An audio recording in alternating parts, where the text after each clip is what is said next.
So namaste to all of you. Welcome to today's class. आज की class में आपका स्वागत है। इंपोर्ट एक्सपोर्ट प्रोसीजर में जो पिछले क्लास में जो किया था उसके बारे में कुछ सवाल जवाब कर ले आपके साथ। मुझे एक बात बताइए आप, सबसे पहले अगर आपको देखिए लॉ अलग है और उसका प्रैक्टिकल एस्पेक्ट्स अलग है, एग्जीक्यूट कहाँ होगा वो अलग है, ठीक है? तो दोनों बताइएगा मुझे। अगर एक्सपोर्ट इंपोर्ट करना है तो मुझे सबसे पहले क्या जानना होगा, जल्दी बताइएगा। अगर मुझे एक्सपोर्ट इंपोर्ट ऑफ गुड्स करना है तो उसके लिए मुझे क्या जानना होगा? HSN of A product. जैसे ही HSN पता लग गया मुझे रेट ऑफ ड्यूटी पता लग जाएगा। रेट ऑफ ड्यूटी लॉ बताइए, किस लॉ में? कस्टम टैरिफ एक्ट में। वेबसाइट का नाम बताइए, वेबसाइट का नाम आइस गेट। मुझे लाइसेंस लेना है या नहीं लेना है ये कहां पता लगेगा? लॉ बताइए पहले, लाइसेंस लेना है या नहीं लेना कहां पता लगेगा? इस प्रोडक्ट को इंपोर्ट एक्सपोर्ट करने के लिए मुझे लाइसेंस की जरूरत है या नहीं ये कहां पता लगेगा? लॉ बताइए पहले, फिर वेबसाइट बताइएगा। फॉरेन ट्रेड पॉलिसी, वेबसाइट का नाम बताइए, वेबसाइट का नाम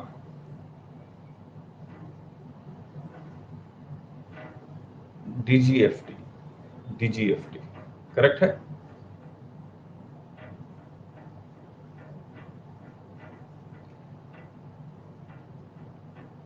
अब इसमें कई सारे सर्टिफिकेट्स की जरूरत पड़ेगी। मैं आपको यहीं पर दिखला देता हूं, लिखना नहीं पड़ेगा मेरे को।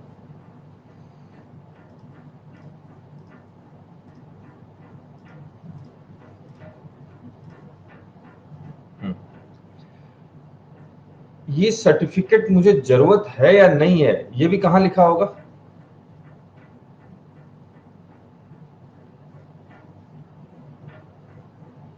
फॉरेन ट्रेड पॉलिसी में।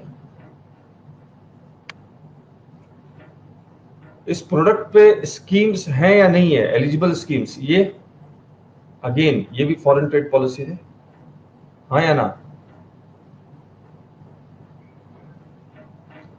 तो जो एक्सपोर्ट इंपोर्ट करना है उसके प्रोसीजर्स तो कस्टम्स लॉ में लिखे हैं,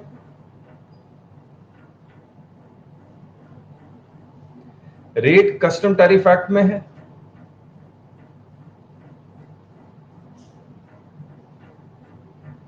और अगर मेरे इंडिया का किसी और कंट्री के साथ फ्री ट्रेड एग्रीमेंट है तो मुझे उसके लिए कौन सा सर्टिफिकेट चाहिए ताकि मुझे कम रेट पे टैक्स, कम इंपोर्ट ड्यूटी देना पड़े?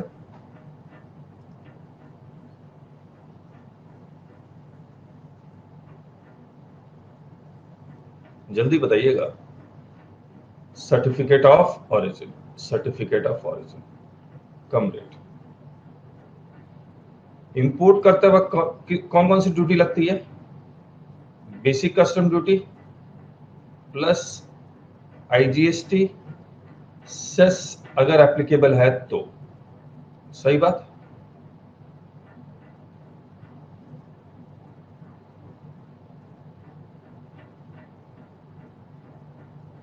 चलिए, हमने बेसिकली इतना ही किया था फर्स्ट स्लाइड में, और एक स्लाइड में दिखाता हूं। ये वाला इंपोर्ट एक्सपोर्ट प्रोसीजर ये हम लोग कर रहे थे। इंपोर्ट एक्सपोर्ट प्रोसीजर में हमने आपसे एक बात पूछी थी कि इंपोर्ट करते वक्त इंडिया और USA का एक्सपोर्टर इंपोर्टर आपस में कॉन्टैक्ट करेगा। फिर पेमेंट के बारे में बात की थी आपसे, FOB कॉन्टैक्ट होगा या CIF कॉन्टैक्ट होगा? किस पोर्ट पे ये डिलीवरी लेगा, ये इंपोर्टर किस पोर्ट पे डिलीवरी लेगा वो भी लिखेगा। Customs port, airport, dry port. FOB value मतलब एक्सपोर्टर के पोर्ट पे जो वैल्यू है that is FOB value. CIF क्या होता है? Cost insurance and freight. Cost insurance freight यानी कि इंश्योरेंस फ्रेट जो इस रास्ते का जो है वो जोड़ देंगे। मान लीजिए ड्राई पोर्ट तक जा रहा है तो यहां से मुंबई से ड्राई पोर्ट जाने का क्या ये वाला CIF वैल्यू में जोड़ेंगे या नहीं जोड़ेंगे? नहीं, नो, CIF वैल्यू सिर्फ यहां तक है, कस्टम्स पोर्ट तक, ड्राई पोर्ट तक नहीं है। ये हम लोग वैल्यूएशन में पढ़ेंगे आपके साथ, करेक्ट है। दूसरा, इंपोर्ट करने के लिए रिक्वायरमेंट क्या है? इंपोर्ट करने के लिए रिक्वायरमेंट क्या है? GST रजिस्ट्रेशन मस्ट है, इंपोर्ट एक्सपोर्ट कोड मस्ट है, इंपोर्ट एक्सपोर्ट कोड किस वेबसाइट पे मिलेगा? DGFT, GST रजिस्ट्रेशन GST की वेबसाइट पे, और फिर आइस गेट में आपको IC को रजिस्ट्रेशन करवाना पड़ेगा और GST के साथ लिंक करना पड़ेगा। सही बात।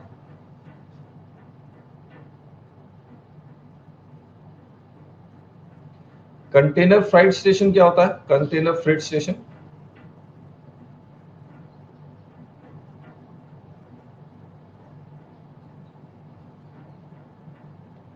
ये पोर्ट के साथ अटैच होते हैं।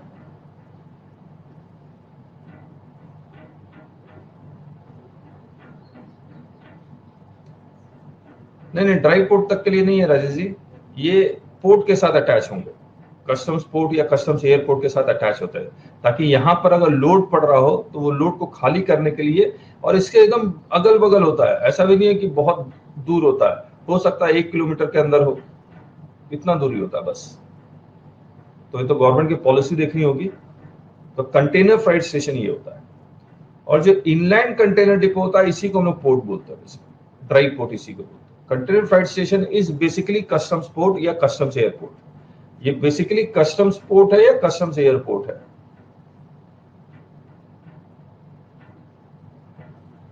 सही बात।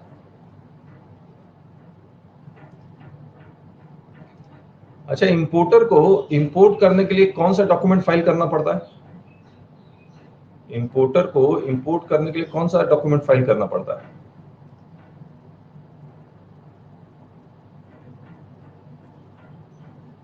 बिल ऑफ एंट्री ना, ये बिल ऑफ सॉरी, हाँ, ये बिल ऑफ एंट्री फाइल करेगा। अब bill of entry comprises of many documents. So bill of entry is basically aggregation of many documents like invoice, packing list and many other details. किस port पे delivery लेगा, value क्या है, rate क्या है, HSN क्या है, ये सब यहां लिखा होगा।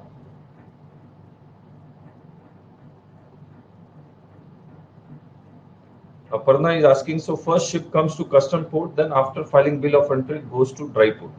देखिए, अगर आप ड्राई पोर्ट पे लेना चाह रहे हैं तो कस्टम्स पोर्ट पे आपको बिल ऑफ ट्रांसशिपमेंट फाइल करना पड़ता है, फिर वो ड्राई पोर्ट पे जाता है, ड्राई पोर्ट पे you file bill of entry.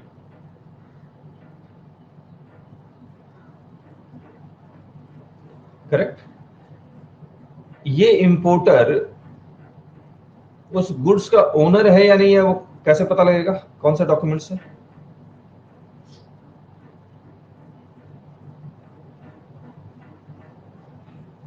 Bill of lading या एयरवे बिल या फिर लॉरी रिसीट। ये बिल ऑफ लेडिंग क्या हो रहा होगा, एक्सपोर्टर शिप को जब गुड्स दे रहा होगा तो शिप वाला बिल ऑफ लेडिंग एक्सपोर्टर को दे देगा और एक्सपोर्टर इसको मेल कर देगा इंपोर्टर को। सही बात।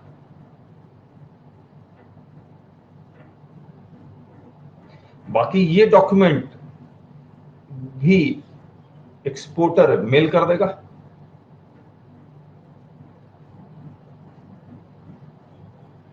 सही बात। अब आइए, जब वो बिल ऑफ एंट्री फाइल करता है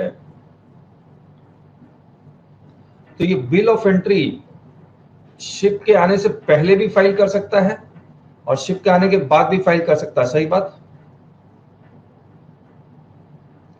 अगर शिप के आने से पहले करता है तो उसको हम लोग एडवांस बिल ऑफ एंट्री कहते हैं।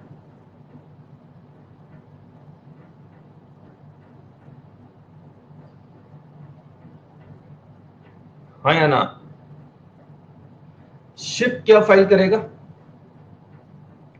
शिप क्या फाइल करेगा,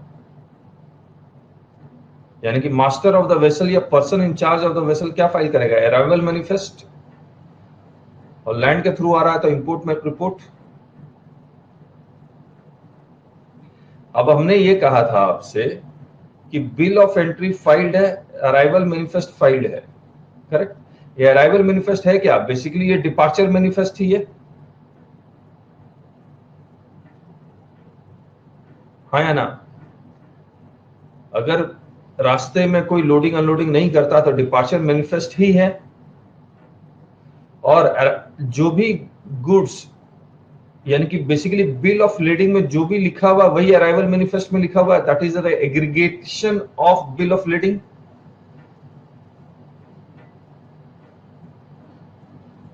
ये अराइवल में अब बिल ऑफ लेडिंग इसके पास भी है, इंपोर्टर के पास भी है, वही बिल ऑफ एंट्री जिसका एग्रीगेशन है। बिल ऑफ एंट्री के, बिल ऑफ लेडिंग के कई इंफॉर्मेशन बिल ऑफ एंट्री में भी है। तो जब प्रॉपर ऑफिसर असेसमेंट करेगा, और असेसमेंट के दो पार्ट है, verification of document and examination of goods, correct है। तो डॉक्यूमेंट्स वेरीफाई कर लेगा, बेसिकली मैचिंग है। उसके बाद रिस्क मैनेजमेंट डिवीजन, एक इनका कस्टम्स का एक डिपार्टमेंट है जो बताएगा कि किस कंटेनर का उसको एग्जामिनेशन करना है। जैसे जीएसटी में हर किसी का ऑडिट नहीं कर रहे, वो तो रिस्क इवैल्यूएशन ऑडिट का, जीएसटी ऑडिट का डिपार्टमेंट अलग है, जीएसटी का इंटेलिजेंस विंग अलग है। उसी तरह से कस्टम का जो विंग है that is risk management division, RMD जिसको हम लोग शॉर्ट फॉर्म में बोलते हैं। वो बता देता है पोर्टल के थ्रू, आइस गेट के ही थ्रू, कि किसका एग्जामिनेशन भी करना है गुड्स का। सही बात। पता लगा लोगों ने एचएसएन गलत लिख दिया, क्योंकि डिस्क्रिप्शन ऑफ गुड्स अगर आप देखेंगे तो as per description of goods 2 से 1 से ज्यादा एचएसएन एप्लीकेबल हो सकता है या नहीं हो सकता है?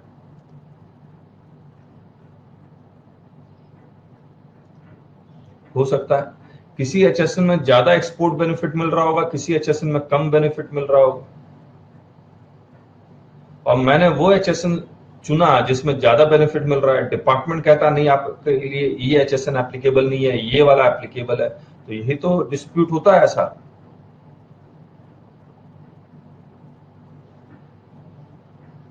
तो उसके लिए गुड्स का एग्जामिन करना बहुत जरूरी है। तो इसके लिए अब मैंने आपको बताया था कितने दिन इंपोर्ट क्लियरेंस में कितने दिन लग रहे हैं आजकल नॉर्मली, 5 डेज। और वर्ल्ड ओवर मान लीजिए 2 ही दिन का समय है क्लियर होने का, एक एग्जांपल के रूप में। बेस्ट पोर्ट वो है जो 2 दिन के अंदर इंपोर्टेड गुड्स को क्लियर कर दे। तो government will be working in this direction that so that the goods are clear within 2 days. और एग्जामिन करने के लिए मान लीजिए लैपटॉप है, टीवी है, फोन है, कोई दिक्कत नहीं है। आलू है, कोई दिक्कत नहीं, ले आलू के अंदर कुछ भर के फिर आलू की तरफ पैक कर दो, तरबूज के अंदर कुछ डाल के फिर पैक कर दो, तो ऐसे ही तो स्मगलिंग होती है, हाँ या ना।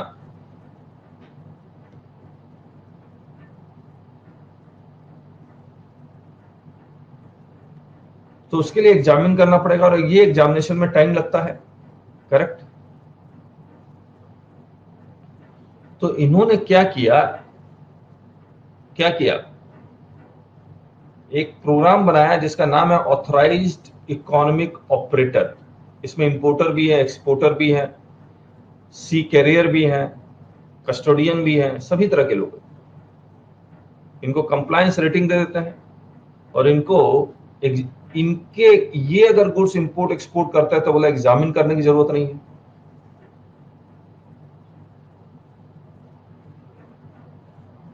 क्या गुड्स वेरिफिकेशन तक शिफ्ट बर्थ पे रहेगा या नहीं? यस, बर्थ पे रहेगा।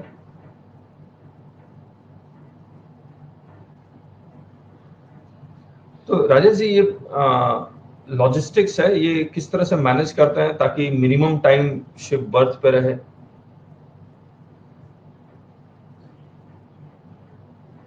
तो हम लोग एक्सपोर्ट जब करेंगे तो मैं कोशिश करूंगा कि इसके ऊपर कुछ रोशनी डाल सकूं मैं। कैसे मैनेज होता है वो।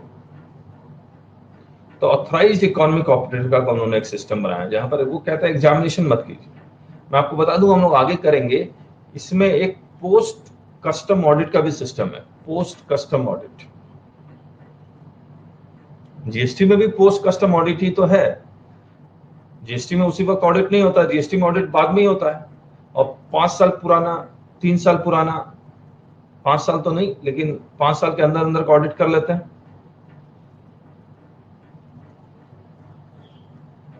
हाँ या ना।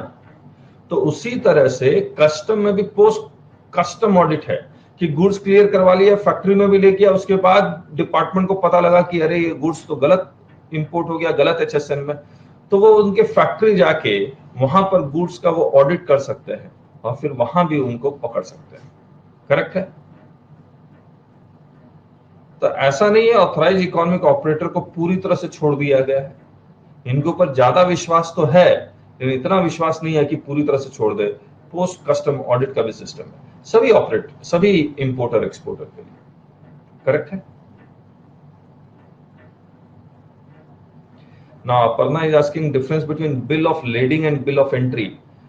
बिल ऑफ lading कौन इश्यू करता है? शिप वाला। This is the proof that you are the owner of the goods. अब इस गुड्स को छुड़ाने के लिए you have to file bill of entry, and bill of entry comprises of many documents, क्योंकि बिल ऑफ एंट्री के basis पे you will be paying the import duty. This is a way a self assessment document.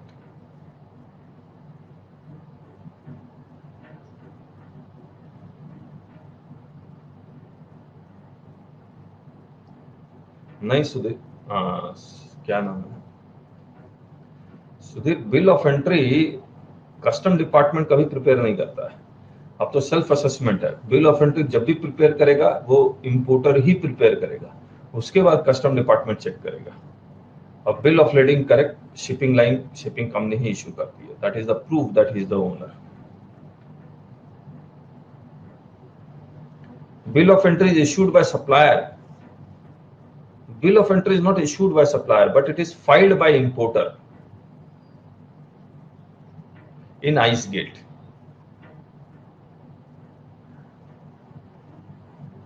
सही बात।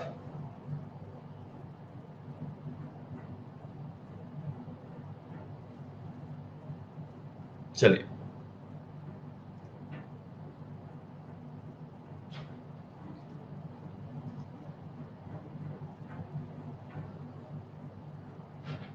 ये हमने पूरा system यहाँ लिखा हुआ है, तो हम लोग करेंगे यहाँ पर, इस चार्ट में आएंगे तो। अरे कभी कभी क्या होता है इसको।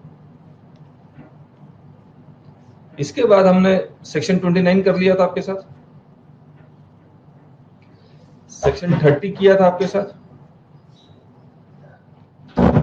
बताइए, अराइवल मैनिफेस्ट या इंपोर्ट रिपोर्ट वो कब फाइल करेगा?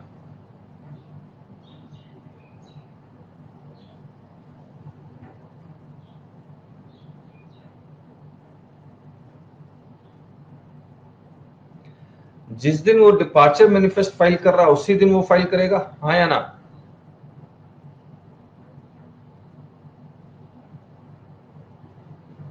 बुक में आता है।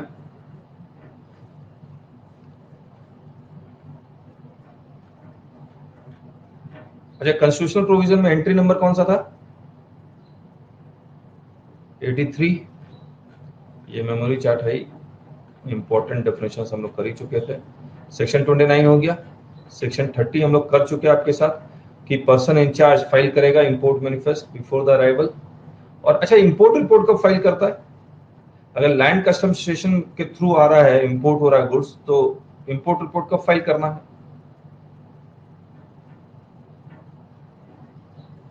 विदिन, बता नहीं रहे आप सब लोग। ये सोच रहा है कोई ना कोई तो जवाब देगा, मैं क्यों दूं। Within 12 hours after the arrival of the custom station. ठीक है। अरे क्या लिख रहा है सुधीर? 24 आवर्स कॉन्सेप्ट चला गया, भूल जाओ।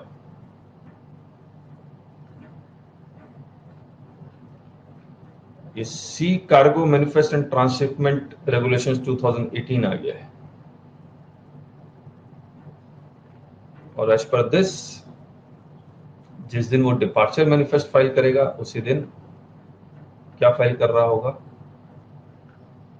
अराइवल मैनिफेस्ट, करेक्ट है। लेकिन उसके बाद वो अमेंड कर सकता है। तो 24 आवर्स का कॉन्सेप्ट पुराना है। Declaration in respect of specific cargo, arms ammunition, इसके लिए अलग फॉर्म भरना पड़ेगा। अगर ये नहीं है तो नील भरना पड़ेगा, लेकिन भरना पड़ेगा। चलिए चलिए चलिए। अच्छा, कार्गो के बारे में बता दीजिए, शिप में कितने तरह के कार्गो होते हैं, यानी कंटेनर होते हैं?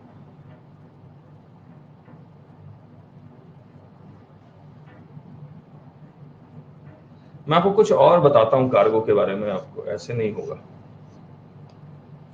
ताकि क्रिस्टल क्लियर हो जाए, क्रिस्टल क्लियर। मान लीजिए कंटेनर है,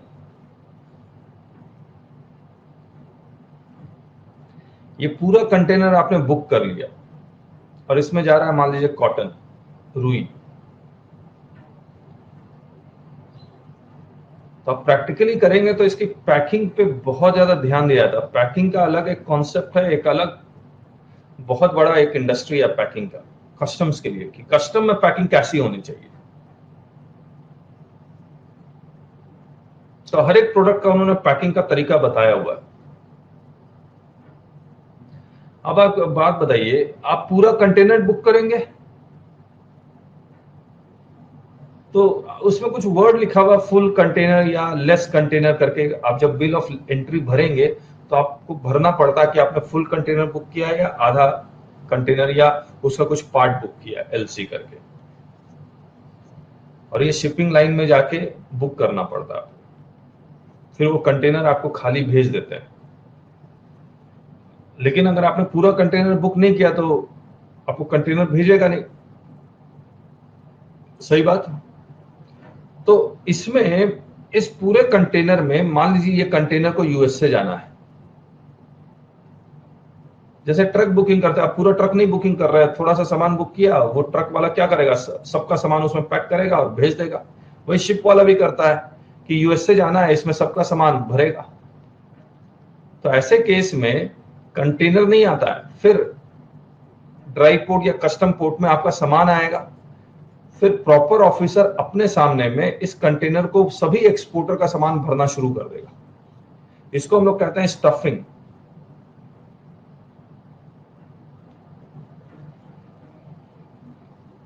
सही बात।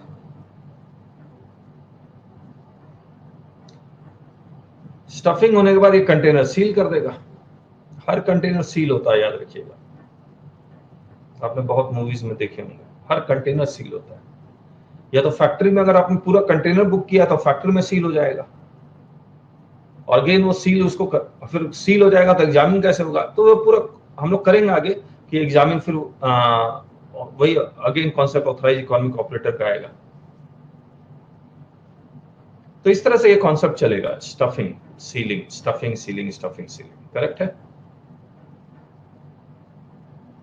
अब आइए किताब में। अच्छा, मैं जो बता रहा था, अब ये सारे सील्ड कंटेनर शिप पे होंगे, हजारों हजारों के तादाद में।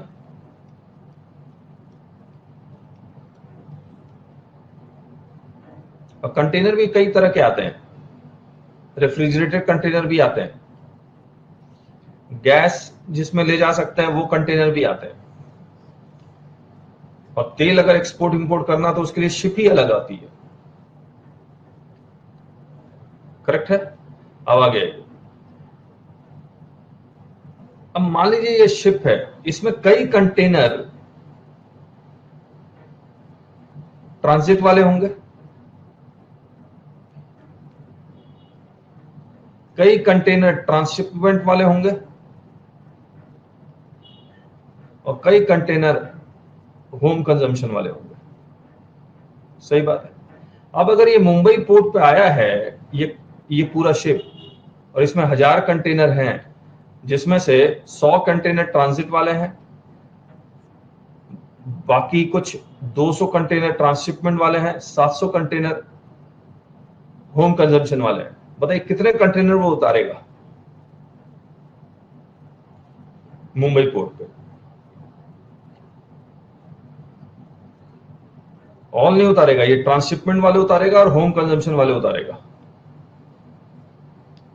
ट्रांजिट वाले तो सेम कन्वेंस में रहेंगे और यहीं और इसी कन्वेंस में रहेंगे ट्रांजिट वाले, सिर्फ ट्रांसशिपमेंट उतरेगा और होम कंजम्पशन उतरेगा। सही बात।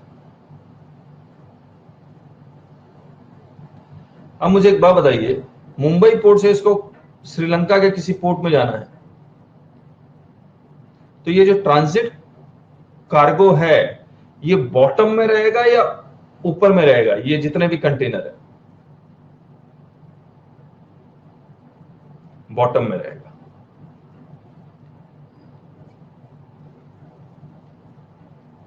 तो ये अगेन लॉजिस्टिक्स है, ये अगेन लॉजिस्टिक्स है।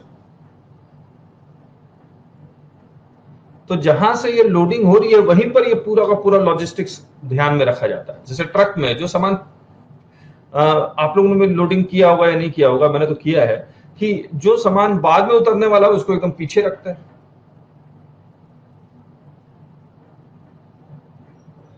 जो सामान पहले उतरने वाला होता है उसको आगे रखता है। जैसे बस में भी पैसेंजर सबके साथ होता है, सेम ही। लेकिन ये लॉजिस्टिक्स है, लेकिन इतने वॉल्यूमिनस है कि हमें बहुत कॉम्प्लेक्स लगता है, लेकिन उनके लिए बहुत आसान है। सही बात।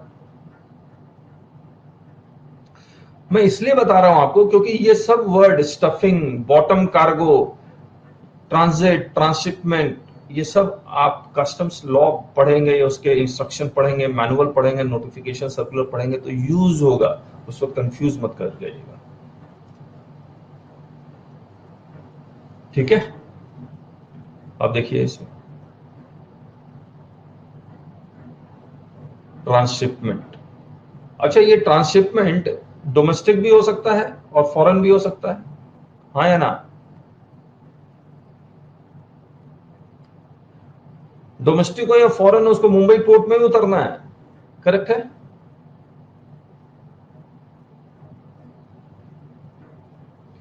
दूसरा, ये जो होम कंजम्पशन वाला है, ये जरूरी नहीं है कि आप होम कंजम्पशन के लिए बिल ऑफ एंट्री फाइल करें, आप वेयर हाउसिंग के लिए भी कर सकते हैं।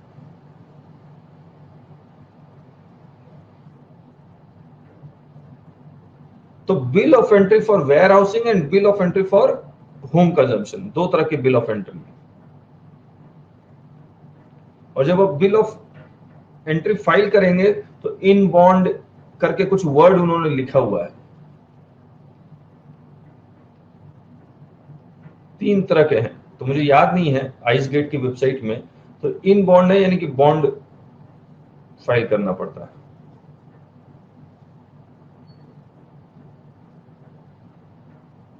But they have to cross Bangladesh territory. तो क्या इंडिया बांग्लादेश में कोई एग्रीमेंट नहीं होगा सुधीर? मतलब आई डोंट नो, मुझे लगता है एग्रीमेंट तो होना चाहिए एंड होगा ना। तो ये सेम कन्वेंस में है तो ट्रांजिट गुड्स माना जाएगा एंड बांग्लादेश के लिए ट्रांजिट गुड्स है, वो अलाउ करेगा। और क्या,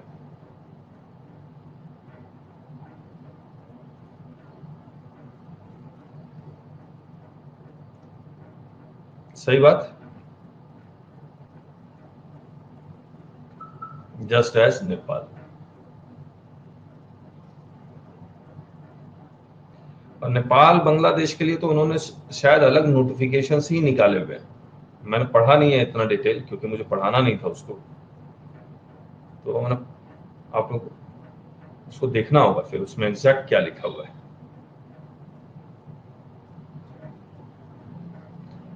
जीटीए में है। जीटीए क्या है? गुड्स ट्रांसपोर्ट एजेंसी में क्या है?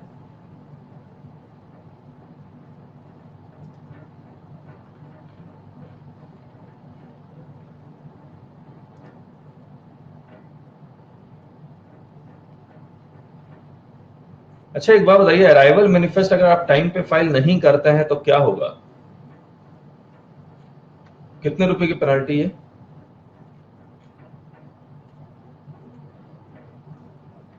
Not exceeding 50,000। ओके ओके, अब इन्होंने क्या करना शुरू कर दिया है, they are also asking for passenger and crew arrival manifest. अच्छा एक बात बताइए, कार्गो शिप में आपको क्या लगता है, क्रू होते होंगे या पैसेंजर ही होते होंगे बस? कार्गो में क्रू होते होंगे बस, कितने होते होंगे क्रू मेंबर्स, कितने होते होंगे? 10-15 से ज्यादा नहीं होते होंगे। जितने भी मर्चेंट नेवी वाले हैं, मर्चेंट नेवी वाले, ये सारे होते हैं उसमें। तो उसमें मर्चेंट नेवी के मुझे लगता है 2-3 इंजीनियर होते होंगे, कैप्टन होता होगा, बाकी खाना बनाने वाला होता होगा। तो 10-15 से ज्यादा लोग नहीं होते उसमें। करेक्ट, उनके अपने पर्सनल बिलोंगिंग्स होते होंगे।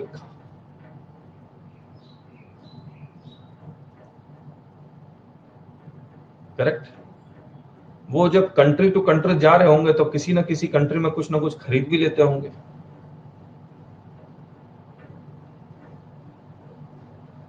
फ्यूल भी लेते होंगे, हाँ या ना?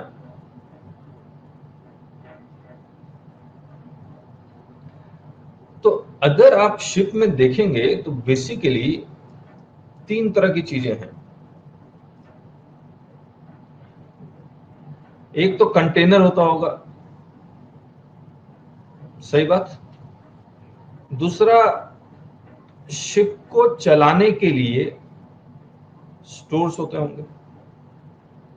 तीसरा, पर्सनल बिलोंगिंग्स क्रू मेंबर्स या पैसेंजर्स की। करेक्ट, ये जो कंटेनर और शिप है, ये सब वो अराइवल मैनिफेस्ट में मांग लेते हैं, यानी कि फ्यूल की डिटेल भी आपसे मांग लेते हैं।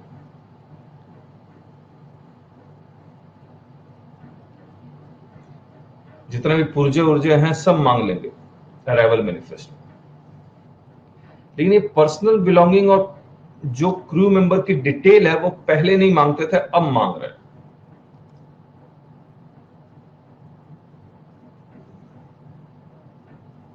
सेक्शन 30A,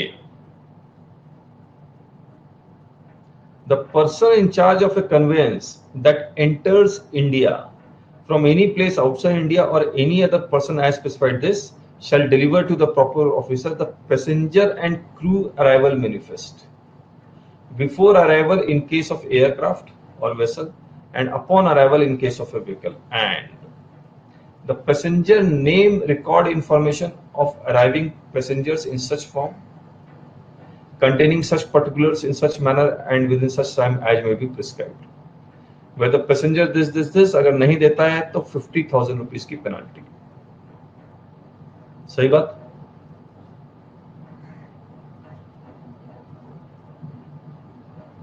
अब सेक्शन 31, मैं बस स्लाइड भी दिखलाता जाता हूं। सेक्शन 31, अब देखिए क्या हुआ। शिप के आने से पहले सीक्वेंस समझिए। शिप के आने से पहले शिप ने क्या किया या वेसल ने क्या किया? 2 चीजें जमा की हैं। क्या क्या?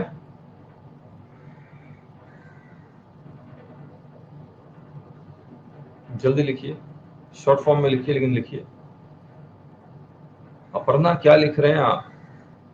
अरे अराइवल मैनिफेस्ट, एंट्री इनवर्ड लिख रहे हो। वेसल के आने से पहले 2 चीजें जमा हुई, अराइवल मैनिफेस्ट कार्गो का और passenger arrival crew member arrival manifest किसका?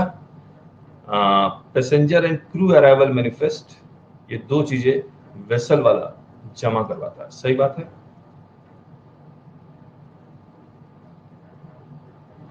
अब जब ये आ गया तो ये शिप, ये वेसल कहां खड़ा हुआ है?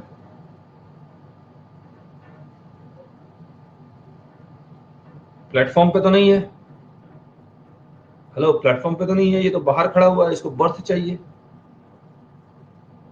तो ये आने से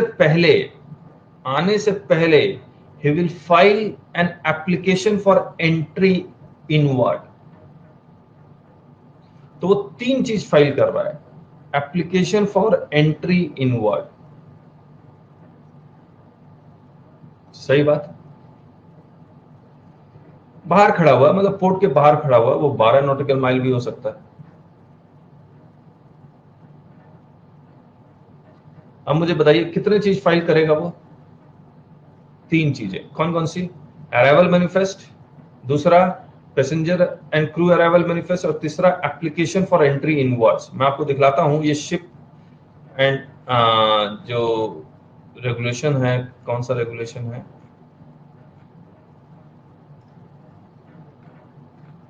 सी कार्गो मैनिफेस्ट, इसमें ये आ गया, an application for entry inwards in form 2, ये फाइल करेगा। 3 चीजें, और जब वो फाइल करेगा तो उसको बर्थ मिल जाएगा। जब वो फाइल करेगा तब प्रॉपर ऑफिसर अगर बर्थ होगा तो उसको कहेगा कि बर्थ पे आ जाओ, खाली होगा तो, सही बात। तो imported goods not to be unloaded from vessel until entry inwards granted, तो उसने एप्लीकेशन दिया, एंट्री इनवर्ड्स मिल गया, यानी कि बर्थ मिल गया। The master of a vessel shall not permit the unloading of any imported goods until an order has been given by the proper officer granting entry inwards to such vessel berth. Correct है? No order under section 31 subsection 1 यानी कि this shall be given until an arrival manifest or import manifest has been delivered or the proper officer is satisfied there was sufficient cause for not delivering it. तो बिना delivery के लिए भी unloading हो सकती है अगर there was sufficient cause for not delivering. लेकिन आप देखिए इसमें ये अमेंडमेंट नहीं किया कि पैसेंजर अराइवल मैनिफेस्ट या क्रू अराइवल मैनिफेस्ट के बारे में डिटेल यहां मस्ट नहीं है, कार्गो अराइवल मैनिफेस्ट मस्ट है, सही बात।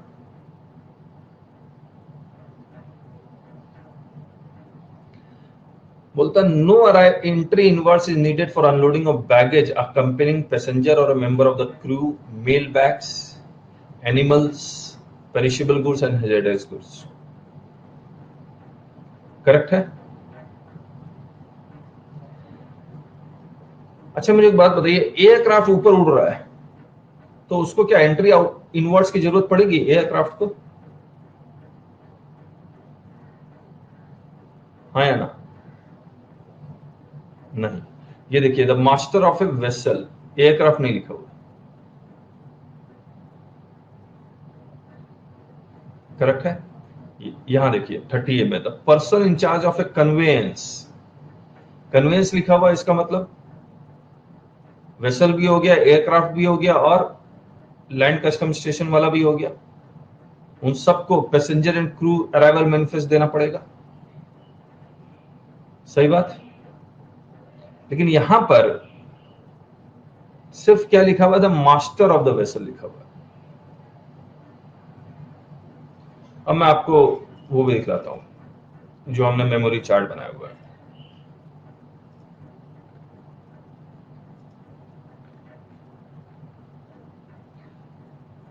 Arrival manifest, passenger arrival manifest, import by vessel, और यहां पर हम लोग लिख देंगे application for entry inwards, correct. उसके बाद वेसल अराइव करेगा, फिर एंट्री इनवर्ड्स का ऑर्डर आ जाएगा, इसके बाद bill of entry and payment of duty. ये पहले भी हो सकता है, एडवांस बिल ऑफ एंट्री। अब ये प्रोसेस हो गया। अब एयर में और लैंड में एंट्री इनवर्ड्स नहीं है, सही बात।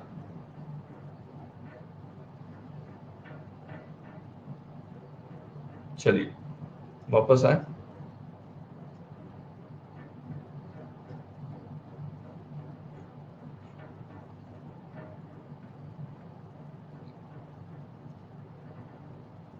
अब देखिए, अब शिप कहां है? इस बर्थ पे।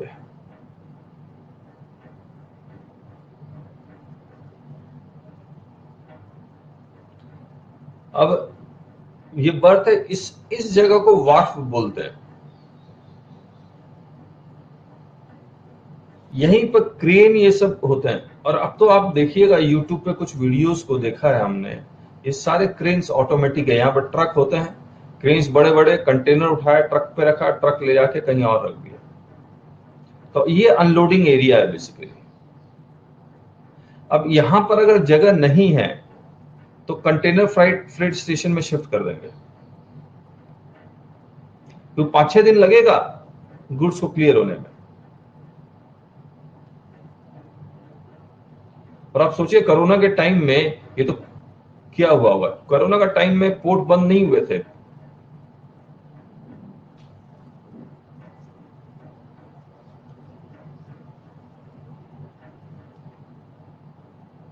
तो भर गया होगा ये, है ना।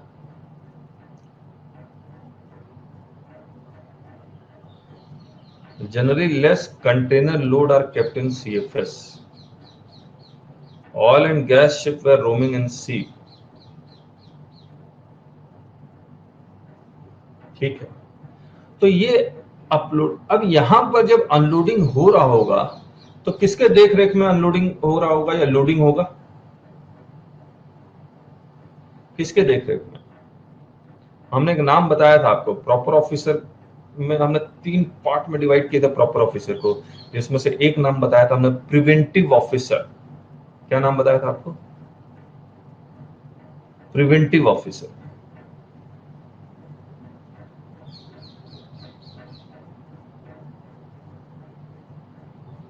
करेक्ट है।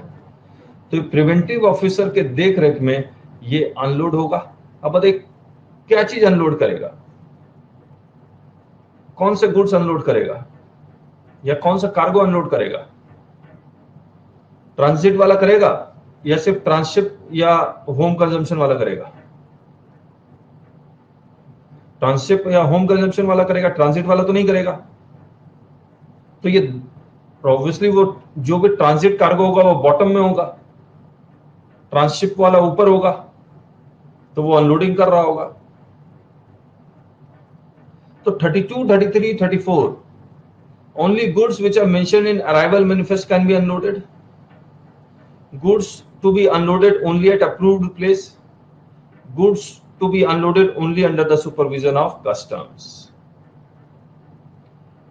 तो एरिया भले कस्टोडियन का है, मालिक, इसका मालिक कस्टोडियन है, लेकिन डिपार्टमेंट को ड्यूटी चाहिए, गवर्नमेंट को ड्यूटी चाहिए, तो यहां पर कस्टम्स वाले भी ट्रक से सब सामान भेजते हैं तो वहां पर कोई नहीं होता है कि जीएसटी दे दो। कुरियर भेजता है तो कोई ड्यूटी नहीं मांगता, लेकिन यहां ड्यूटी है तो कस्टम डिपार्टमेंट वाले हैं। सही बात। मुझे एक बात और बताइए, कुछ पोर्ट्स छोटे होते हैं, शिप बड़ी होती है, वो शिप यहां आ ही नहीं सकती है।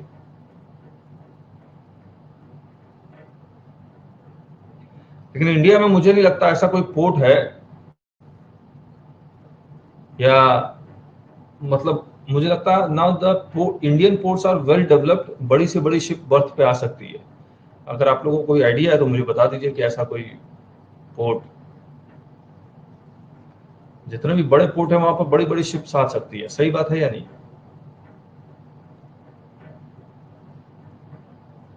तो लेकिन लॉ में लिखा हुआ है, अब शायद इसकी कितना ये यूज होता होगा गॉड नोज, आप लोग बताएंगे अगर एक्सपीरियंस है आपको। तो अगर कोई शिप बर्थ पे नहीं आ सकती है, वो मान लीजिए दूर खड़ी हुई है, इसको अनलोडिंग करना, अनलोडिंग में ज्यादा सामान है नहीं, कुछ सामान है, तो ये क्या करेगा, प्रॉपर ऑफिसर परमिशन देगा कि छोटे बोट्स ले जाओ यहां पर, बड़े शिप से छोटे बोट में आ गया, फिर ये यहां आ जाएगा, जिसको हम लोग कहेंगे बोट नोट प्रोसीजर 35। करेक्ट है। दूसरी बात, तो अभी हम लॉ पढ़ेंगे, थोड़ा डिटेल पढ़ लेंगे। ये जो कस्टम्स पोर्ट है ये 24/7 काम करता है या 8 आवर्स की ड्यूटी है? बोले इंडिया में अब मैक्सिमम पोर्ट्स 24 आवर्स है, 24/7 मैक्सिमम। अच्छा, कस्टम डिपार्टमेंट आपके फैक्ट्री जाएगा? कस्टम डिपार्टमेंट आपके फैक्ट्री जाएगा एक्सपोर्ट इंपोर्ट करवाने? नहीं जाता, लेकिन अगर आप बुलाएंगे तो चला जाएगा। मर्चेंट ओवर टाइम चार्जेस लगेंगे। तो ये merchant overtime charges exporter और इंपोर्टर से ही लेंगे। तो इनका एक अलग से रेगुलेशन बना हुआ है और इनके चार्जेस फिक्स्ड है, उस रेगुलेशन में लिखा हुआ है। तो अगर 24/7 पोर्ट है तब तो कोई मतलब ही नहीं बनता मर्चेंट ओवर टाइम चार्जेस का। लेकिन अगर 24/7 पोर्ट है और उसको अपनी जगह से आपकी फैक्ट्री जाना होता है सीलिंग के लिए या स्टफिंग के लिए, तो वो मर्चेंट ओवर टाइम चार्जेस लेता है। या तो सीलिंग स्टफिंग आप यहां भेज दो पोर्ट में, तब कोई चार्जेस नहीं लगेगा, लेकिन अगर आप अपने फैक्ट्री बुलवाते हैं तो चार्जेस लगेगा। सही बात।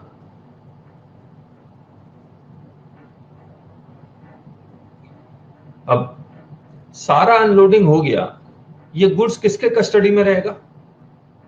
प्रॉपर ऑफिसर का सिर्फ ये काम है, यानी कि प्रिवेंटिव ऑफिसर का सिर्फ ये काम है कि अनलोडिंग ठीक से करवा दे as per arrival manifest. As per arrival manifest अगर अनलोडिंग हो गई, अब ये सारा रेस्पॉन्सिबिलिटी गुड्स का सही से है या नहीं है, वो किसकी जिम्मेदारी है, किसके सिक्योरिटी में रहेगा? कस्टोडियन की। करेक्ट। अब शिप यहां पर जैसे अनलोडिंग खत्म हुई, शिप को जाना होगा वापस।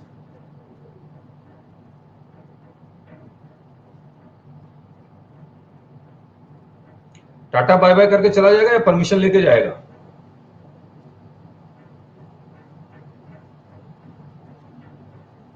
और ये परमिशन है डिपार्चर परमिशन 42।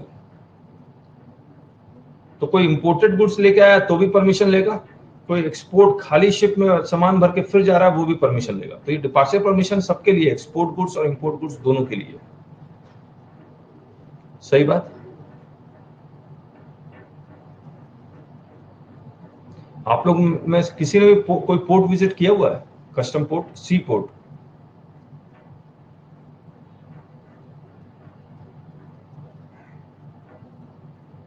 कांडला, कांडला मैं भी गया हुआ हूं। बीपीटी, बीपीटी का फुल फॉर्म अपर्णा? कांडला, मैं कांडला गया था 95 में। Bombay port trust, okay.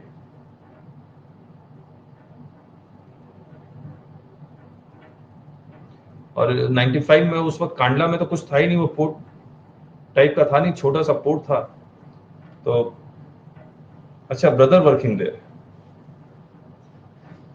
तो आप ब्रदर से कुछ कुछ पूछिए ताकि हमें भी एक्सपीरियंस हो आपका, आपके ब्रदर का। क्या ब्रदर क्या है वहां पर?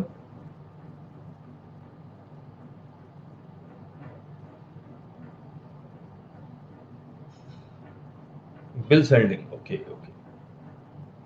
तो उनको कुछ अगर पॉसिबल है, if it is not confidential, then you can share some of the bill of entry or something like that.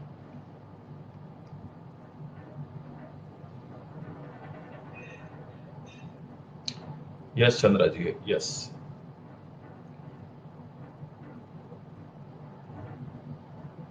Only 3 staff working cause of corona. तो ये बिल सेंडिंग में क्या, does he is he custom department officer और क्या है वो?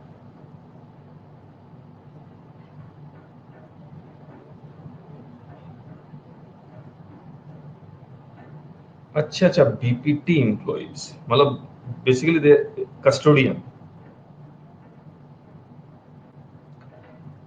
ठीक है, अब आगे आइए। अब हम लोग सेक्शन पढ़ लेते हैं, करेक्ट है? 32 ये सब कोई खास नहीं है, लेकिन पढ़ना जरूरी है। Unloading only of specified goods. अब स्पेसिफाइड गुड्स का मतलब समझ में आ गया होगा आपको। Imported goods not to be unloaded unless mentioned in arrival manifest, thank you Raju ji, और इंपोर्ट मैनिफेस्ट और import report shall accept with the permission of the proper officer, that is preventive officer, be unloaded at any custom station. Custom station मतलब customs port, custom airport, land custom station, unless they are specified in such manifest or report for being unloaded at that custom station. तो ये पढ़ लीजिए। Loading and unloading at landing places, except with the permission of the proper officer, imported goods shall be unloaded and no export goods shall be loaded at any place other than place approved under section 8A for the unloading or loading of such goods। तो ये custom station तो बहुत बड़ा होगा, वो सब कुछ area में लोडिंग अनलोडिंग का कॉन्सेप्ट चल रहा होगा। लोडिंग अनलोडिंग और स्टफिंग, ये सब स्टफिंग सीलिंग कोई एक स्पेशल एरिया होगा वहां पर करेंगे वो, करेक्ट है। फिर loading unloading supervised by custom officer. Imported goods shall not be unloaded from and exported goods shall not be loaded on. Import goods unload होगा, एक्सपोर्ट गुड्स लोड होगा। एनी कन्वेंस, कन्वेंस लिखा हुआ यानी कि ship हो गया, air हो गया और व्हीकल हो गया, except under the supervision of the proper officer. अब देखिए जब वो ये लिखता है except with under the supervision of proper officer, तो मैंने बताया था सीलिंग किसके सुपरविजन में होगी, कंटेनर की सीलिंग किसके सुपरविजन में होगी, प्रॉपर ऑफिसर के सुपरविजन में होगी, तभी तो होगा, एक्सपोर्ट नहीं तो हो ही नहीं सकता। अब आप सोच के देखिए, एक फैक्ट्री, कॉटन आलू प्याज की फैक्ट्री है, इसमें ये कंटेनर है, ये पूरा कंटेनर जाना है दुबई। दुबई में आलू प्याज तो जाना ही पड़ेगा, वहां तो होते नहीं है। ये फैक्ट्री है, फैक्ट्री में इसने कॉटन भर दिए, पूरे आलू प्याज भी भर दिया, कॉटन इतना भर दिया, आलू प्याज इतना भर दिया, सब ट्रेडर है, कर रहा है, मर्चेंट एक्सपोर्टर है, खरीद के एक्सपोर्ट कर देता है, सही बात। अब इसको सील वो यही कर देगा, तो एग्जामिन कैसे करेगा क्वांटिटी का, HSN का, फिजिकल गुड्स का।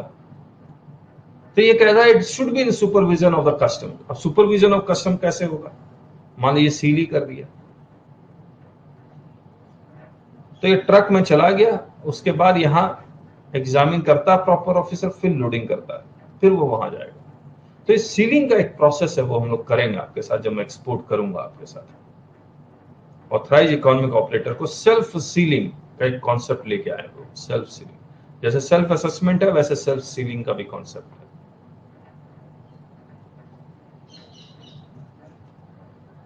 करेक्ट है। Provided that the board may by notification in the official gazette give general permission that in the proper officer may in particular case give special permission for any goods or class of goods to be unloaded or loaded without the permission of supervision of the proper officer। समझ में आ गया क्या बात कर रहा है ये, नोटिफिकेशन से आ गया सेल्फ सीलिंग, फिर प्रॉपर ऑफिसर स्पेशल परमिशन दे देगा कि भैया आप कर लो, आप ये सीलिंग कर लो। और ये सब है ना इलेक्ट्रॉनिक सीलिंग का कॉन्सेप्ट है, जहां पर वो शिपिंग बिल नंबर ये सब उस सीलिंग में डाल देगा। और RFID का फुल फॉर्म बता दीजिए मुझे, मैं फुल भूल गया।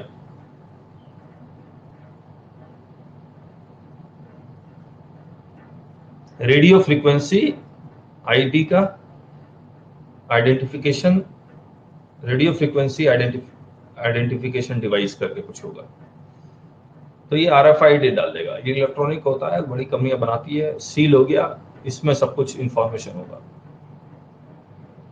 करेक्ट है। अब आइए water borne goods. Water borne goods, no imported goods shall be water borne, यानी कि आप शिप से समुद्र में आप खुद से नहीं उतारेंगे अंटिल परमिशन ना मिल जाए। No imported goods shall be water borne for being landed from any vessel, and no export goods which are accompanied by a shipping bill shall be waterborne for being shipped का मतलब loaded, unless the goods are accompanied by boat note in the prescribed form। ये सब का नाम लिखा हुआ है, correct है। अब फिर जनरल परमिशन स्पेशल परमिशन से पॉसिबल है without being accompanied bye boat note. अब ये समझिए, इसको, इस पूरे प्रोसेस को हम लोग लाइटरेज चार्ज या बार्जिंग चार्ज भी बोलते हैं, जहां पर मदर वेसल से डॉटर वेसल या डॉटर वेसल से मदर वेसल में जाता है, सही बात है, बिग वेसल से स्मॉल वेसल या स्मॉल वेसल से बिग वेसल, और इसके कुछ रेगुलेशंस दिए हुए हैं। और एक्सपोर्ट कार्गो है तो फॉर्म 1 है, इंपोर्ट कार्गो है तो फॉर्म 2 है, ट्रांसशिप कार्गो है तो फॉर्म 3 है, सही बात। अब मुझे एक बात बताइए आप,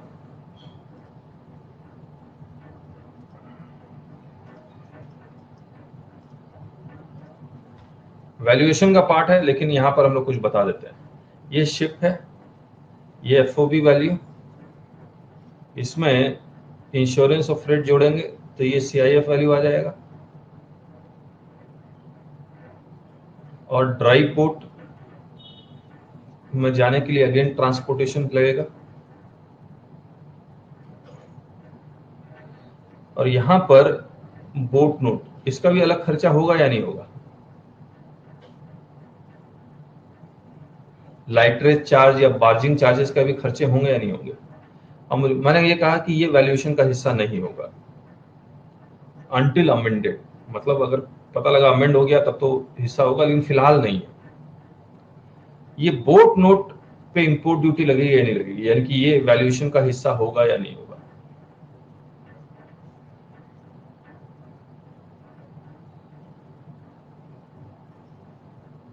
ये होगा, यस, यहां तक लग रहा है इंडियन करेंसी में। अच्छा, ये एक भी चीज और बता दूं, ये जो एफओबी वैल्यू है ये इंडियन करेंसी या फॉरेन करेंसी है?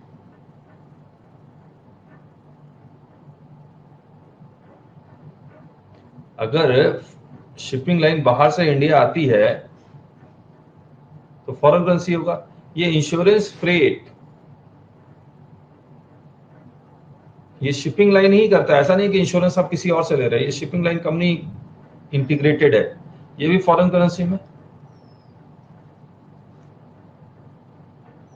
अब अगर आप एक्सपोर्ट करेंगे तो इंडियन करेंसी लगता है या फॉरेन करेंसी लगता है?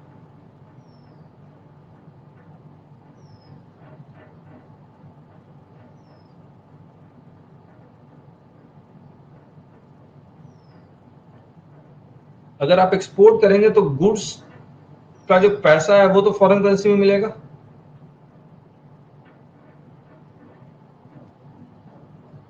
और जो फ्रेट देंगे, इंश्योरेंस और फ्रेट,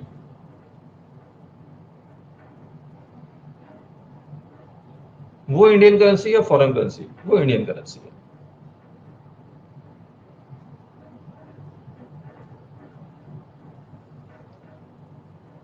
करेक्ट है। जैसे फ्लाइट से जब यहां से आप दुबई उड़ते हैं तो चाहे फॉरेन फ्लाइट में उड़े या फॉरेन एयरलाइन में उड़े या इंडियन एयरलाइन में, इंडियन करेंसी में लेते हैं। वैसे ही अगर बाहर से अगर इंडिया उड़ते हैं तो चाहे वो इंडियन एयरलाइन में उड़े या फॉरेन एयरलाइन में उड़े, वो फॉरेन करेंसी लेते हैं। सही बात।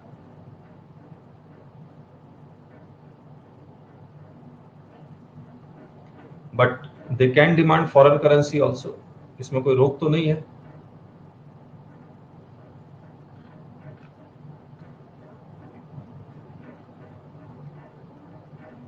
चलिए, सेक्शन 36, ये मर्चेंट ओवर टाइम चार्जेस से रिलेटेड है कि no imported goods shall be unloaded from on any Sunday और on any holiday observed by the customs department, यानी कि कस्टम डिपार्टमेंट जो हॉलीडे मना रहा है, और any other day after the working hours के बाद, except after giving the prescribed notice and on payment of prescribed fees if any, provided that no fees shall be levied for unloading and loading of baggage accompanying a passenger or member of a crew and mail bags। तो इसके लिए नहीं लगेगा, और इसके लिए fees आप इस रेगुलेशन में आप पढ़ सकते हैं कितना फीस। करेक्ट है। ये हमने सर्कुलर लिखा यहाँ छापा हुआ है, आप पढ़ लीजिएगा। मर्चेंट ओवर टाइम फीस 24/7 में नहीं लगेगा। सीएफएस में अब देखिए, उन्होंने 24/7 सी पोर्ट को किया, सी पोर्ट से अटैच कंटेनर फ्रेट स्टेशन है, यहां पर क्या लगेगा? तो बोला ये सर्कुलर यही क्लैरिफाई कर रहा है, सीएफएस में भी अगर है तो नहीं लगेगा।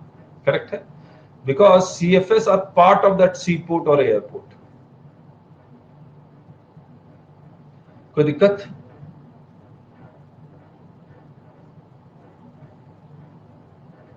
आगे,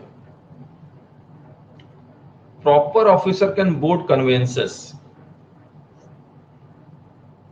तो ऑब्वियसली कन्वेंस के ऊपर, मैं कांडला गया था तो मैं एक शिप के ऊपर ही चढ़ गया था, फिर बहुत जोर की एक जो सायरन बजती है वो बजा, फिर वो शिप स्टार्ट हो गया था, और शिप में सीढ़ी से ऊपर जाना होता था, और वो शिप पता लगा हांगकांग जा रही थी, और 95 में मैं बच्चा ही था। तो एडवेंचर कर रहा था तो भाग के नीचे आ गया। चलिए, तो कहने का मतलब प्रॉपर ऑफिसर तो जा सकता, आम जनता भी जा सकती है अगर पकड़े नहीं गए तो।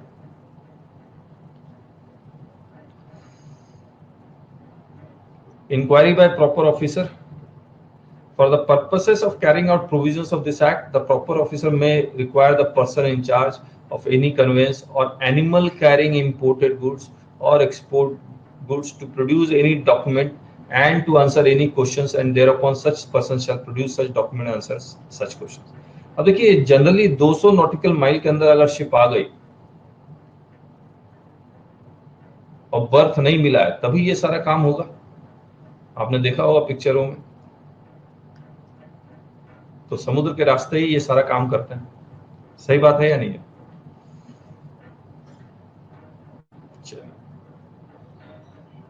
एक मिनट।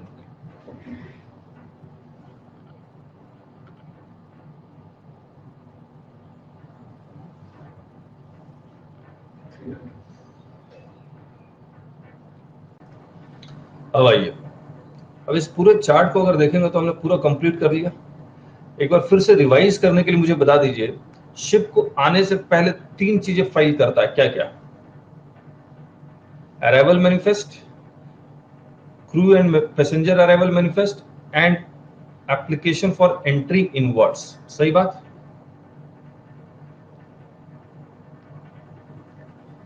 फिर प्रॉपर ऑफिसर एंट्री इनवर्ड्स देगा तो बर्थ मिल जाएगा, बर्थ मिल जाएगा तो फिर वो वार्फ पे अनलोडिंग होगा और कस्टम सुपरविजन के अंडर होगा। करेक्ट है? अब कस्टम सुपरविजन के अंडर अनलोडिंग हो गया, अनलोडिंग जैसे ही हो गया अब कस्टोडियन के पास गुड्स आ गया। तो अब हम लोग कर रहे हैं सेक्शन 45। कार्तिक जूम नहीं हो सकता, फोन पे देख रहे हो लग रहा है।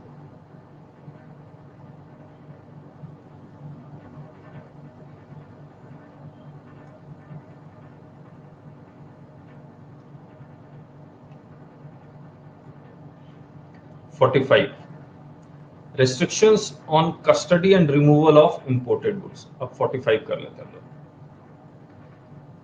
अच्छा, एक बात बताइए, अब अगर कस्टोडियन के पास कंटेनर पड़ा हुआ है तो क्या आप उस कंटेनर को, जैसे मैं ये बताता हूं आपको, मान लीजिए ये पूरा का पूरा कस्टम स्टेशन है, ये ऑफिसेस हैं, ये बाकी ऑफिसेस हैं, ये कस्टम्स, ये अनलोडिंग का प्लेस है, ये यहां पर गुड्स रखा हुआ है, ये गेट है। ये गेट से बाहर क्या आप गुड्स ले जा पाएंगे विदाउट गेट पास?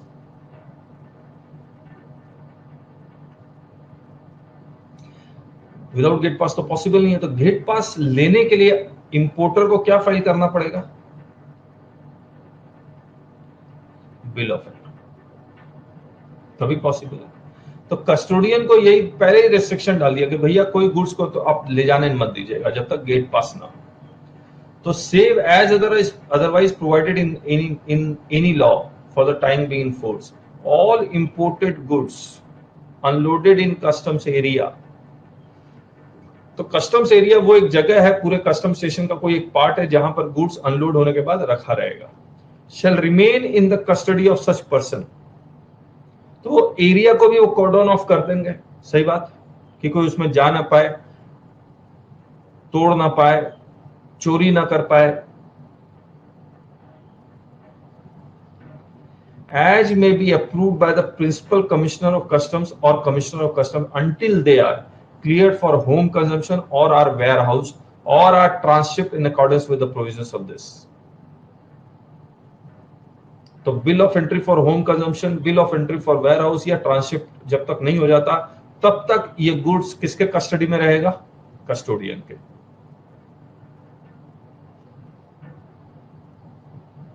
करेक्ट है?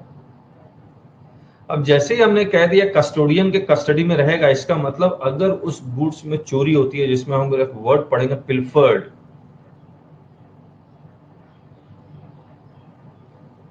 तो इसकी ड्यूटी इंपोर्टर नहीं देगा, फिर कस्टोडियन देगा। सही बात। कस्टोडियन की और भी रिस्पॉन्सिबिलिटी होगी। क्या क्या? जितने भी गुड्स अनलोड हुए, जितने भी गुड्स लोड होने वाले हैं, उनकी पूरी रिकॉर्ड रखेगा। Shall keep a record of such goods and send a copy thereof to the proper officer. मैंने आपको पहले ही बता दी है कस्टोडियन है कौन, एक प्राइवेट पार्टीज है, लेकिन गवर्नमेंट का पूरा कंट्रोल है इनके ऊपर। Shall not permit such goods to be removed from the customs area or otherwise dealt with, यानी कि स्टफिंग ये सब भी कुछ भी नहीं करने देगा, except under and in accordance with the permission in writing of the proper officer। सही बात। फिर pilferage in the custody of custodian, notwithstanding anything contained in any law for the time being force, if any imported goods are pilfered मतलब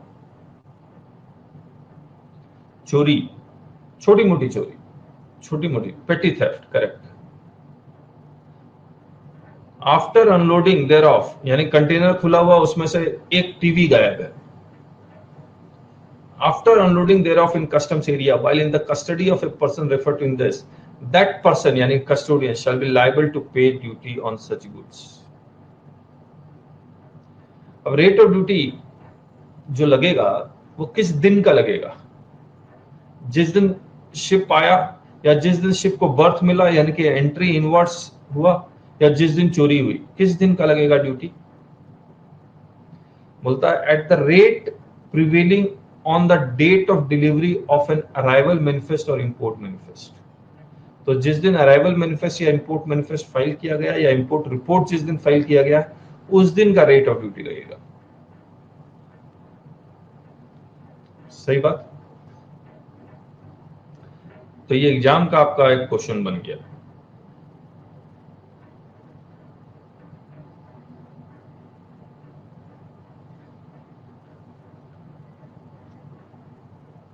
handling of cargo in customs area regulations 2009, ये custodian के लिए है। तो customs cargo services provider means any person responsible for receipt, storage, delivery, dispatch or otherwise handling of imported goods and export goods and includes a custodian, be liable to pay duty on the goods pilfered after entry thereof in the customs area, यानी कि unloading के बाद। अच्छा, एक concept और है जिसको हम लोग कहते हैं शॉर्ट लैंडिंग। क्या होता है शॉर्ट लैंडिंग?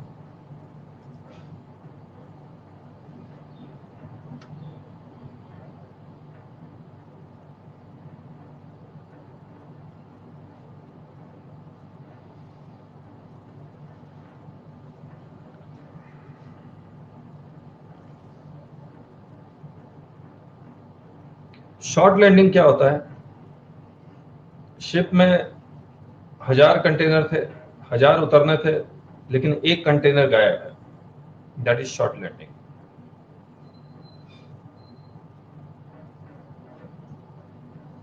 करेक्ट है?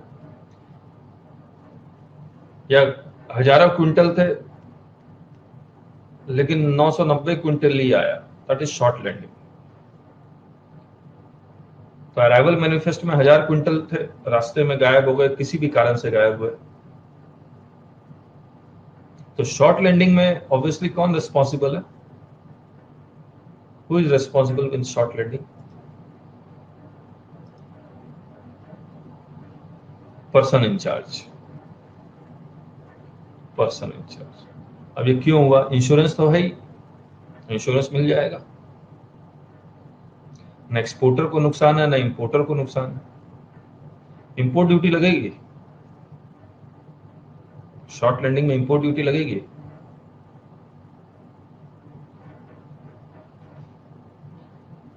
जिनेश जी कह रहे हैं यस, बाकी लोग नो कह रहे हैं। शॉर्ट लैंडिंग में इंपोर्ट ड्यूटी लगेगी?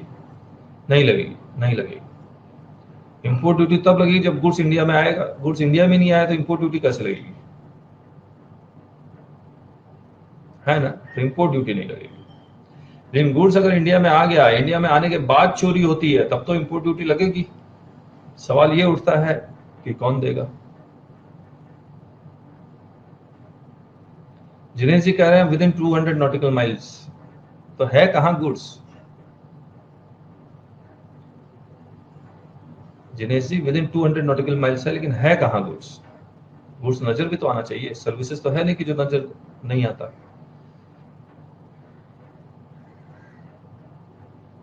क्या कहते हैं?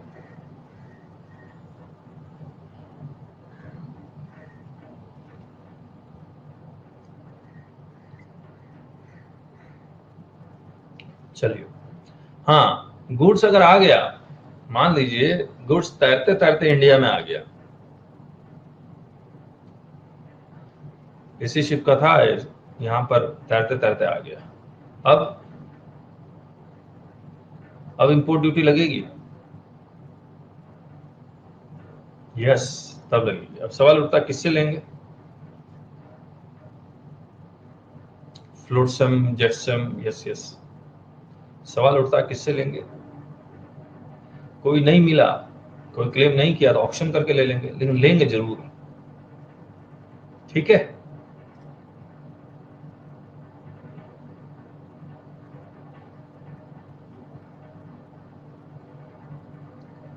चलिए अब हम लोग आते हैं बिल ऑफ एंट्री पे।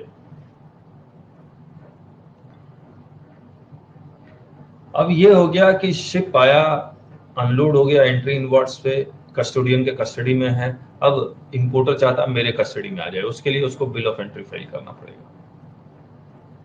करेक्ट है?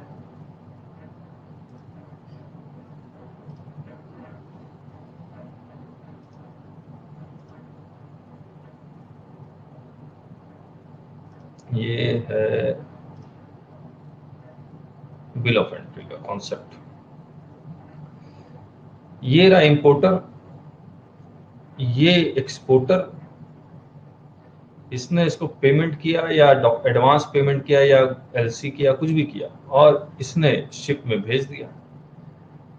शिप वाले ने आइस गेट पे ही अराइवल मैनिफेस्ट, आइस गेट पे ही पैसेंजर मैनिफेस्ट, आइस गेट पे ही एंट्री इनवर्ड्स का परमिशन एप्लीकेशन। करेक्ट। और जब एंट्री इनवर्ड्स का परमिशन मिल गया था, गुड्स यहां आ गया, गुड्स यहां आ गया तो अनलोड हो गया एंट्री इनवर्ड्स। जैसे ही एंट्री इनवर्ड्स हो गया, उसके बाद इंपोर्टर ट्रैक करता रहेगा अपने शिपिंग को, और ये importer bill of entry, entry inward से पहले या अराइवल मैनिफेस्ट से भी पहले वो फाइल कर सकता है। तो हम लोग दिखलाएंगे कितने दिन पहले फाइल कर सकता है। करेक्ट है?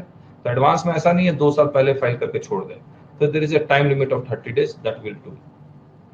अब हम लोग सिंपल कर रहे हैं, एडवांस बिल ऑफ एंट्री नहीं कर रहे, लेकिन जो मैंने डेटा देखा है 50% of the importer are filing advance bill of entry, 50% are filing afterwards, क्योंकि उनके पास बहुत सारे डेटा अभी अवेलेबल होते नहीं है, इसीलिए they are filing after arrival of vessel. तो 46 कहता है file the bill of entry. Bill of entry कहां फाइल करेगा? आइस गेट में ही फाइल करेगा। और बिल ऑफ एंट्री फाइल करने के लिए उसके पास डिजिटल सिग्नेचर होना बहुत जरूरी है। विदाउट डिजिटल सिग्नेचर वो बिल ऑफ एंट्री फाइल नहीं कर पाएगा। तो आइस गेट में registration, IC number, GST registration number, IC GST registration number का लिंकेज प्लस डिजिटल सिग्नेचर, ये सब होना चाहिए उसके पास। करेक्ट है? अब जब ये अब बिल ऑफ एंट्री होता क्या है? Basically it is a content of commercial invoice, packing list, certificate of origin. बाकी अगर वेजिटेबल इंपोर्ट कर रहा है, एनिमल्स इंपोर्ट कर रहा है, टीवी इंपोर्ट कर रहा है, तो बीआईएस के स्टैंडर्ड के अकॉर्डिंग होना चाहिए, और इसके लिए सर्टिफिकेट चाहिए होगा फिर।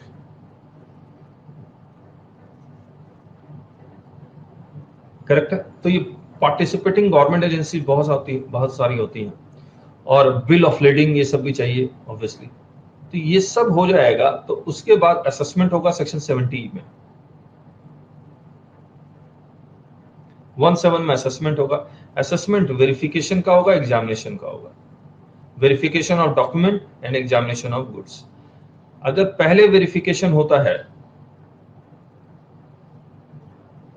ओके छाया, अगर पहले वेरिफिकेशन होता है उसके बाद एग्जामिनेशन होता है, उसको हम लोग कहते हैं फर्स्ट अप्रेजमेंट। क्या कहेंगे उसे? फर्स्ट अप्रेजमेंट। लेकिन पहले एग्जामिनेशन होता है उसके बाद वेरिफिकेशन होता है, उसको हम लोग कहते हैं सेकंड अप्रेजमेंट। इसके बाद ये वेरिफिकेशन, ये असेसमेंट होने के बाद ये out of charge order issue कर देता है विथ गेट पास। और ये सब कुछ अब कोरोना के कारण ये सारा अब इलेक्ट्रॉनिक हो गया, नहीं तो सारा फिजिकल हुआ करता था। फिजिकल बिल ऑफ एंट्री वगैरह और फिजिकल गेट पास प्रिंट आउट निकालते थे और लेके जाते थे, अब वो सब की जरूरत नहीं है। फर्स्ट अप्रेजमेंट, सेकंड अप्रेजमेंट हमने कहीं लिखा है, मैं आपको दिखाता हूं। ये देखिए, जब इंपोर्टर खुद असेसमेंट करता है तो वो 17 सबसेक्शन 1 में करता है। चल लिखा तो है हमने इसको, मैं यहां से 17 सबसेक्शन 1 में सेल्फ असेसमेंट इंपोर्टर या एक्सपोर्टर करता है bye filing bill of entry. उसके बाद असेसमेंट प्रॉपर ऑफिसर करता है। डॉक्यूमेंट का जब करता है तो उसको हम लोग वेरिफिकेशन बोलते हैं, अप्रेजिंग ऑफिसर करता है, और जब गुड्स का होता है तो वो एग्जामिनर करता है। फर्स्ट अप्रेजमेंट में क्या लिखा हुआ? First verification of documents and then examination of goods. तो गुड्स का एग्जामिनेशन होके रहेगा until unless specific authorised economic operator ये सब ना हो तो। और फिर सेकंड अप्रेजमेंट क्या होता है? पहले एग्जामिनेशन ऑफ गुड्स होगा, देन वेरिफिकेशन ऑफ डॉक्यूमेंट होगा। तो अब ये सिस्टम सेकंड अप्रेजमेंट का तो मुझे नहीं लगता कि आज की दुनिया में ये है भी।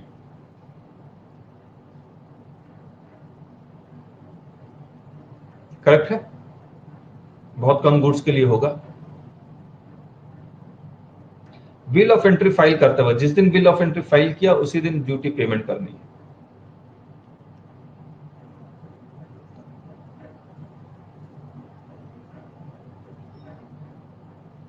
अगर उस दिन नहीं पे करेंगे, अगले दिन पे करेंगे या उसके अगले दिन पे करेंगे तो इंटरेस्ट है। जैसे 3B है, 3B आप फाइल करके छोड़ दीजिए,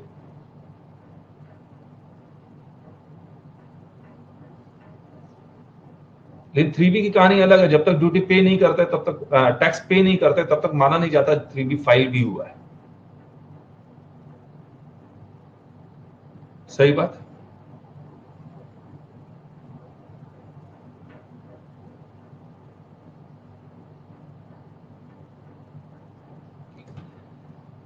अब बिल ऑफ एंट्री का कंटेंट क्या क्या है वो कर लेते हैं, इसके बाद हम लोग क्लास बंद कर देंगे। हम लोग कल मिलेंगे फिर। Content of bill of entry, product के डिटेल्स जैसे HSN, rate, manufacturer, country of origin, weightage, volume, सब कुछ। शिपमेंट की detail, shipping line, vessel number, port code. Invoice की detail, invoice number, currency, FOB value, CIF value. Any scheme applicable, yes और no.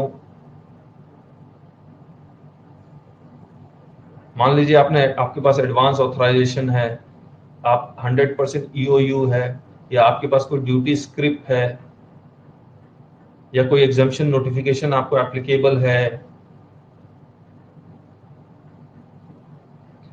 Are buyer and seller are related, yes और no.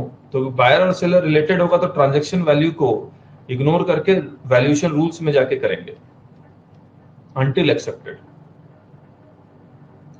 अगर वो declaration लिख के देता है सर हम लोग रिलेटेड तो हैं लेकिन जो हमने ट्रांजैक्शन किया वो मार्केट प्राइस पे ही किया है, तो वो एक्सेप्ट कर लेते हैं। Transportation, sea, air, land, bill of entry type home या warehouse, arrival manifest number, consignment type. ये देखिए FCL full container loading, LCL less container loading. Full container या पूरा कंटेनर आप क्लियर करवा रहे हैं, लेस कंटेनर कंटेनर के अंदर सामान है उसको क्लियर करवा रहे हैं। सही बात। तो ये और भी बहुत सारी डिटेल्स हैं इसमें बिल ऑफ एंट्री में, लंबा चौड़ा फॉर्म है और सारा ऑनलाइन है, सारा ऑनलाइन है।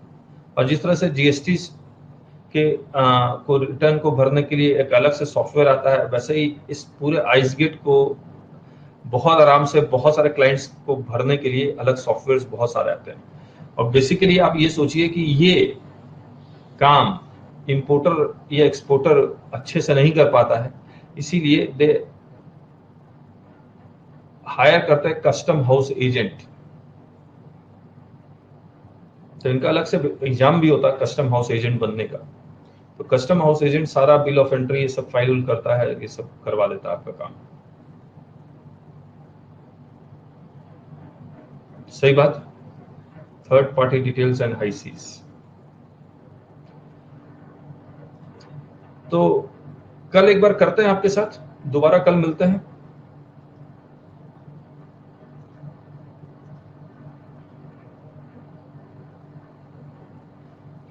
कल यहीं पर मिलेंगे और कल भी हम लोग क्लास फ्री रखेंगे, ठीक है। हम लोग इंपोर्ट एक्सपोर्ट प्रोसीजर का तो कल anyone can join, no problem. लेकिन अगर किसी को सिर्फ कस्टम्स करना है और they are not in that free category, तो they can pay the amount. Paytm आप कर सकते हैं 1000 rupees if anyone is there.